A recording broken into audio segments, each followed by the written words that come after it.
Okay, welcome back again mga idol. So para po sa mga nagtatanong kung paano tanggalin yung password ng Oppo A12, ito na po yung kasagutan sa mga tanong niyo. Shout out sa mga nagtatanong na paano ma-open ang Oppo A12 na nakalimutan ng password. So ito para ito sa inyo mga Oppo A12 users. Kung isa kang Oppo A12 users, dapat panoorin mo ito. Baka kung sakaling hindi pa nangyari na nakalimutan mo yung password ng cellphone mo, ay meron ka ng advance idea kung ano yung gagawin mo kung sakaling nakalimutan mo yung password mo sa yung Oppo A12. So ang gagawin natin mga guys, ita-type natin ang number na ito para malaman natin kung ano yung eksaktong model ng ating cellphone. Ayan, then punta tayo sa software information. So ayan yung model ng ating Oppo A12 mga guys, CPH2083. So pag tinype nyo yung CPH2083 sa Google mga idol, makikita nyo lalabas yung pangalan ng cellphone nyo na Oppo A12. So ipapakita ko sa inyo mga guys kung paano tanggalin. So huwag muna kayong aalis at panoorin nyo kung paano ba, kasi yung iba dyan nagsasabi na naghihingi ng password, naghihingi pa rin ng password yung cellphone nila pag ginagawa nila yung napapanood nila sa ibang video ko. So ito na yun mga guys. Pero bago po ang lahat mga idol, at para po sa inyong kaalaman or para po malaman niyo sa mga wala pa pong idea about cellphone repair and cellphone tricks, ang lahat ng Android phone mga idol ay may kanya-kanyang ways kung paano tinatanggal ang password. So ngayon mga idol, susubukan nating i-hard reset ang cellphone na ito by pressing volume down and power button para malaman natin kung ano ba talaga ang pwedeng mangyari pag ginawa natin ang hard reset sa Oppo A12. So ngayon pipindutin natin ang volume down and power button. So ayan, makikita niyo mga guys, mayroong lumabas na recovery mode sa baba. So paglabas ng recovery mode mga guys, pwede niyo ang bitawan. So hintayin niyo na lang na maglabas yung mga option.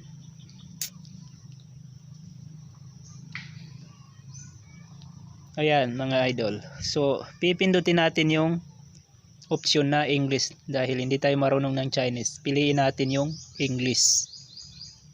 Ayan. So pindutin natin yung wipe data mga idol para makita natin, malaman natin kung ano yung pwedeng mangyari. Ayan, wipe data. So ayan mga guys, nagahingi nga siya ng password. So ang problema mga idol ay hindi natin mailagay yung password dahil nga hindi natin alam ang kanyang password.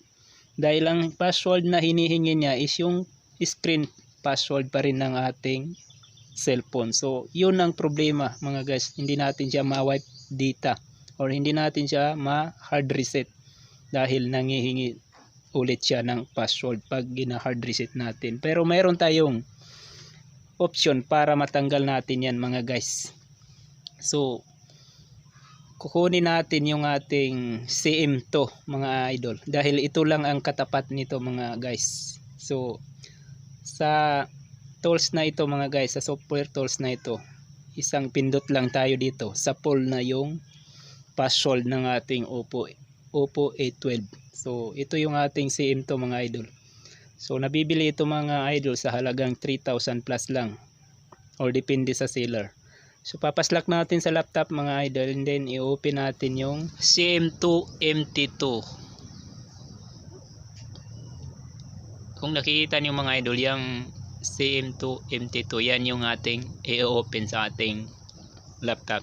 Yan yung program ng ating CM2 dongle na pangtanggal ng password. Ayan. Double click natin yan mga idol or i-right click natin then run as administrator. Ayan. So hintayin lang natin mag-loading or magbukas mga idol yung ating CM2 MT2. Ayan. Infinity. So hintayin muna nating mag-open mga idol.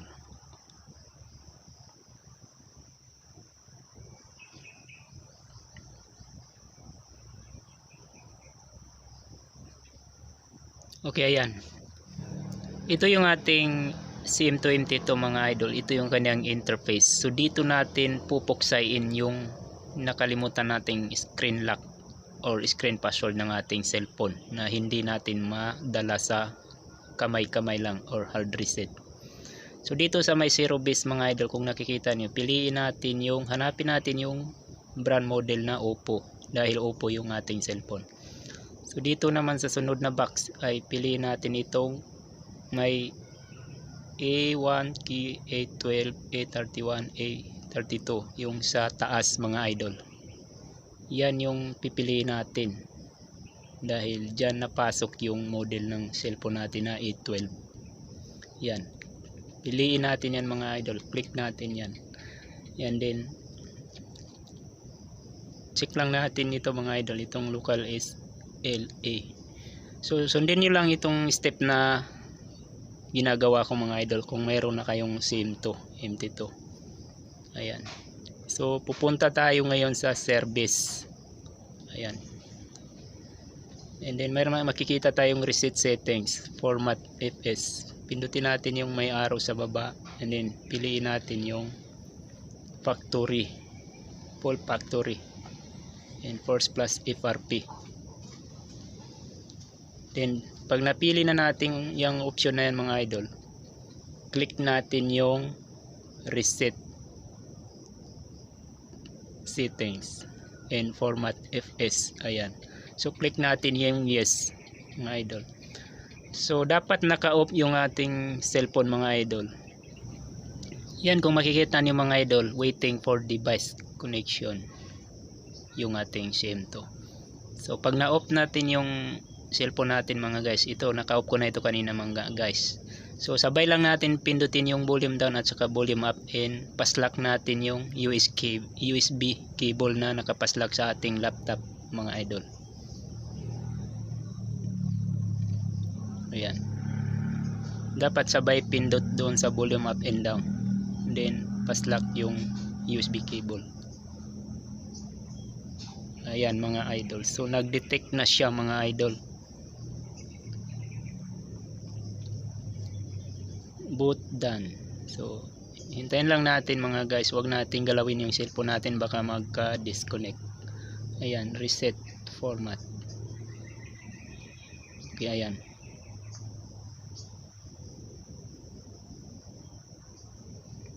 Okay, so ngayon okay na yung cellphone natin mga guys, pwede na nating bunutin dahil wala na yung password, na format na yon mga idol. So bubunutin natin yung USB cable at ipa-power on na natin yung ating cellphone para malaman natin kung natanggal ba talaga yung password mga idol.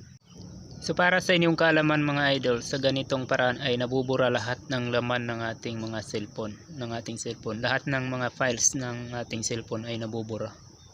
So kung ano lang yung mga application ng cellphone na meron nung binilit natin yung cellphone natin, ay yun lang yung makikita natin. Bumabalik sa normal yung ating cellphone. Yung mga file na tulad ng picture, audio and video ay nawawala lahat yun. Yung mga Facebook account natin ay nabubura lahat yun. So sa ganitong punto mga idol ay dapat maghintay tayo, huwag tayong magmadali kasi nag-reboot pa yung ating cellphone, so medyo may katagalan ng kaunti.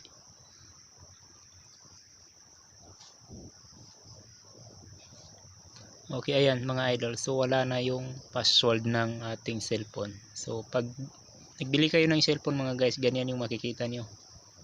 So ganyan yung cellphone pag first time mo palang i-on or paanda rin pag binili mo. So ibig sabihin wala nang password. So isi-set up na lang natin ito mga idol. So ang gagawin lang natin dito mga idol is next at saka skip lang ang gagawin natin dito.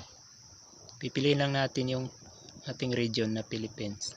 Ayan, din continue. Then skip lang natin yung sa taas, yung skip sa taas. Pindutin natin.